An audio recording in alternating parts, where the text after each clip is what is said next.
Engkau Bapa yang mengasihiku, tak kau pandang bentuk dan rupaku. Engkau mengasihiku dengan sepenuh hati, tak pernah sama seperti dunia ini.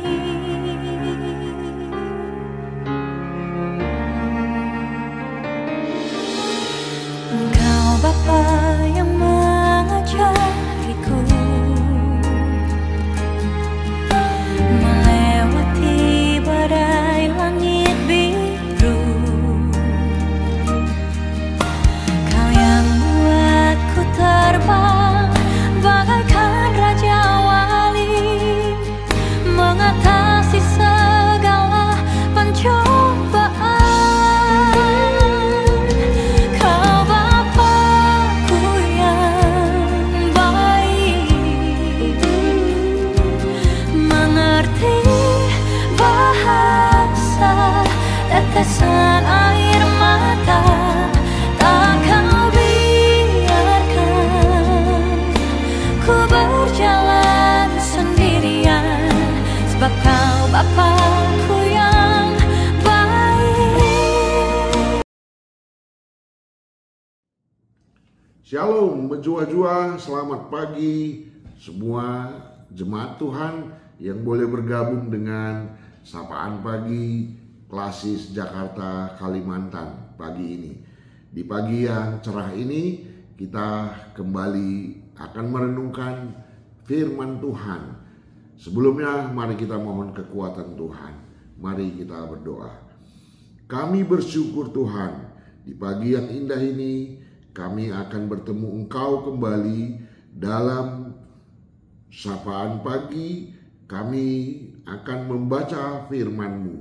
Biarlah kuat kuasa Roh Kudus menguasai hati dan pikiran kami, sehingga firman-Mu boleh kami terima, boleh kami mengerti, dan boleh bekerja dalam hati dan pikiran kami, di dalam nama Tuhan Yesus Kristus. Amin. Saudara-saudari yang dikasihi oleh Tuhan, dalam sukacita pagi ini kami mengajak kita semuanya untuk membaca firman Tuhan yang diambil dari kitab Kisah Para Rasul pasal yang ke-20 di ayat ke-28. Demikian firman Tuhan tertulis. Karena itu jagalah dirimu dan jagalah seluruh kawanan, karena kamulah yang ditetapkan Roh Kudus menjadi penilik untuk menggembalakan jemaat Allah yang diperolehnya dengan darah anaknya sendiri. Demikian firman Tuhan. Saudara-saudari yang dikasihi Tuhan, firman Tuhan yang menyapa kita berisi pesan Paulus kepada penetua-penetua di Efesus pada akhir pelayanannya di sana. Dan nats ini merupakan nats yang terbaik. Mengapa disebut terbaik?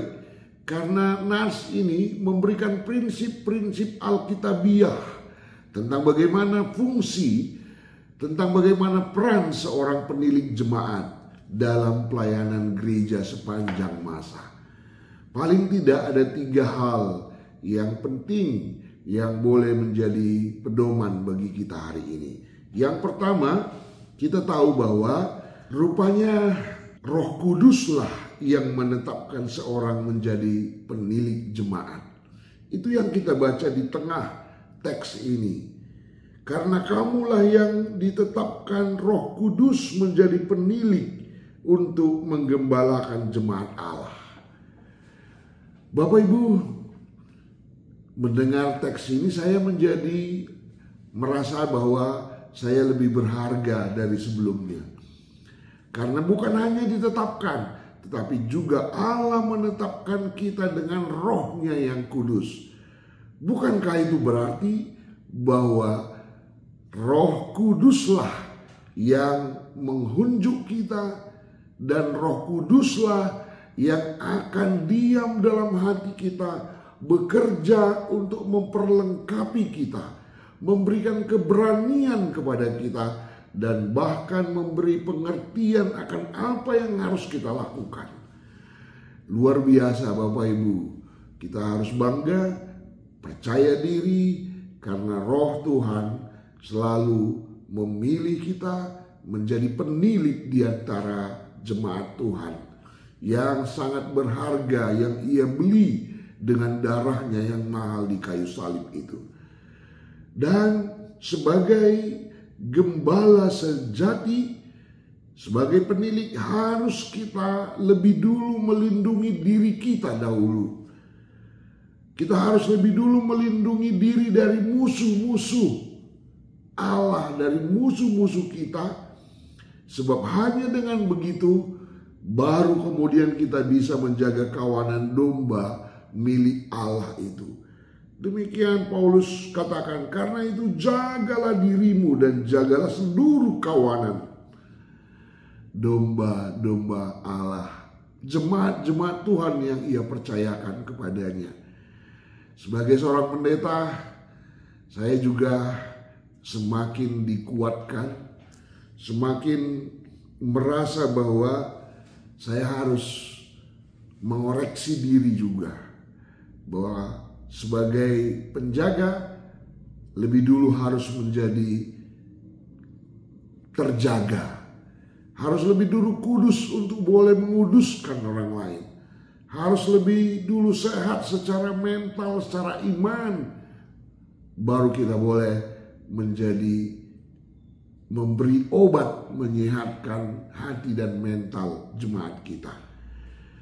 Dan yang ketiga Bapak Ibu, nats ini juga mengajari kita sebagai penilik jemaat bahwa tugas utama seorang penilik jemaat adalah memberi makan domba-domba dengan mengajarkan firman Tuhan kepada setiap jemaat kita. Mereka harus ingat, setiap penilik gembala jemaat harus ingat bahwa kawanan-kawanan domba yang mereka layani itu adalah kepunyaan Allah, umat Allah sendiri yang telah Allah beli untuk dirinya dengan darah anaknya yang mahal. Karena itu kita harus mempertanggungjawabkan kepercayaan Allah dengan kita memberitakan firman Tuhan, memberi makan rohani kepada setiap jemaat. Jadi ketika kita melakukannya, kita tahu itu adalah pertanggungjawaban kita kepada Allah yang memberinya kepada kita. Demikian firman Tuhan pagi ini mengingatkan kita sebagai penilik-penilik di zaman ini. Kiranya kita tetap setia menebar firman Tuhan yang sekalipun akan mendapat tantangan di dunia ini. Sebab memang firman Tuhan dari 2 Timotius pasal 4 ayat 2 disebut bahwa firman itu menyatakan apa yang salah, menegur dan menasihati dengan segala kesabaran. Itu sebabnya kadangkala firman Tuhan juga tidak akan selamanya menyenangkan hati pendengarnya. Dan itu bukan bagian orang percaya. Karena itu juga kita harus siap menolak untuk memberitakan kebenaran atau menjadi pengkhotbah yang berusaha menyenangkan hati orang saja. Itu yang disebut juga dalam 2 Timotius 4 ayat 3.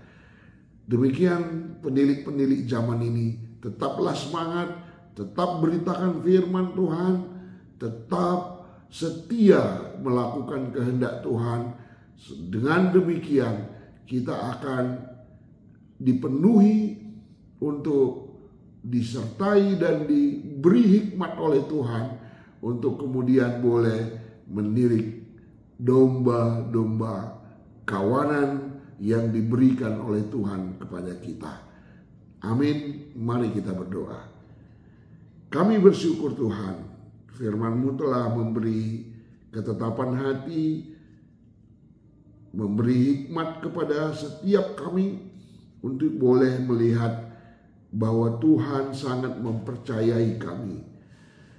Izinkan kami melakukan dan bertanggung jawab untuk kepercayaan Tuhan dengan setia memberitakan maksud Allah dalam setiap kesempatan. Kami tidak akan tergoda untuk menyenangkan hati orang, tetapi menyenangkan hati Tuhan sekalipun itu tidak menyenangkan hati manusia. Terima kasih Bapa, kami percaya firman-Mu akan berkuasa atas hidup kami. Firman-Mu akan memberi hikmat bagi kami di dalam melalui hari-hari kami di hari ini. Dalam kesempatan ini kami menaikkan syafaat kami bagi secara khusus kepada Runggun Pontianak di Kalimantan Barat. Sertai pelayanan di sana, berkati pendeta kami, pendeta Joharis Ginting dan Nora beserta anak-anak. Berkati semua pertua diaken emeritus kami. Berkati juga pengurus PJJ, pengurus kategorial, guru KKR dan semua yang Tuhan pakai untuk keberlangsungan pelayanan di sana. Jauhkan mereka dari roh-roh perpecahan, tetapi satukan hati mereka untuk melayani Engkau saja. Secara khusus kami berdoa untuk setiap pos PI yang sudah dikerjakan oleh Runggun Pontianak, khususnya daerah PI Singkawang, Sekadau dan Ketapang. Terima kasih Bapak, pertambahan pos PI ini adalah buah pekerjaan Roh Kudus melalui saudara-saudari kami di Runggun Pontianak yang tetap setia melayani Tuhan di daerah PI se-Kalimantan Barat. Kami percaya Engkau berkati setiap mereka yang dilayani juga dalam hidup pelayanan dan persekutuan mereka. Biarlah Roh Kudus-Mu akan bekerja juga dalam hati mereka untuk boleh mengenal Tuhan lewat pelayanan gereja kami GBKP. Terima kasih Bapa, hari ini roh, tubuh dan jiwa kami serahkan kepadamu. Biarlah Tuhan berkuasa, Tuhan berkarya dalam hidup kami hari ini, sehingga kami boleh melakukan yang terbaik bagi kemuliaan nama Tuhan saja.